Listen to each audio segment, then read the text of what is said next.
ഏറ്റവും അധികം പറഞ്ഞു കേൾക്കുന്ന ഒരു പരാതിയുണ്ട്. എന്നെ സപ്പോർട്ട് ചെയ്യാൻ ആരുമില്ല, അതുകൊണ്ടാണ് ഞാൻ ഇങ്ങനെയൊക്കെയെന്ന്. എൻ്റെ വീട്ടുകാരെന്നെ സപ്പോർട്ട് ചെയ്യുന്നില്ല, എൻ്റെ അച്ഛനും അമ്മയും എന്നെ സപ്പോർട്ട് ചെയ്യുന്നില്ല, എൻ്റെ സഹോദരങ്ങൾ എന്നെ സപ്പോർട്ട് ചെയ്യുന്നില്ല, മക്കൾ എന്നെ സപ്പോർട്ട് ചെയ്യുന്നില്ല എന്നൊക്കെ. എങ്കിൽ ഞാനൊരു കാര്യം ചോദിച്ചോട്ടെ, നമ്മളോട് ഏറ്റവും അധികം ഉത്തരവാദിത്വം കാണിക്കേണ്ടത് ആരാണ്? അച്ഛനാണോ? അമ്മയാണോ? വീട്ടുകാരാണോ?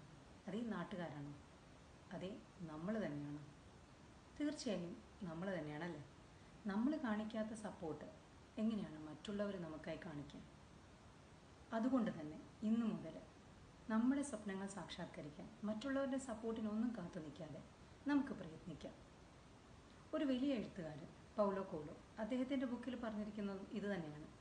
നമ്മൾ എന്തെങ്കിലും ഒരു കാര്യം പൂർണ്ണ മനസ്സോടുകൂടി ആഗ്രഹിക്കുകയാണെങ്കിൽ, അതിനുവേണ്ടി പ്രവർത്തിക്കുകയാണെങ്കിൽ, അത് നേടിത്തരാൻ പ്രപഞ്ചം മുഴുവൻ നമ്മുടെ കൂടെ നിൽക്കുന്നു. ജീവിതത്തിൽ വിജയം കിട്ടിയിട്ടുള്ള പല ആൾക്കാരും ഇത് ശരിവെക്കുന്നുണ്ട്.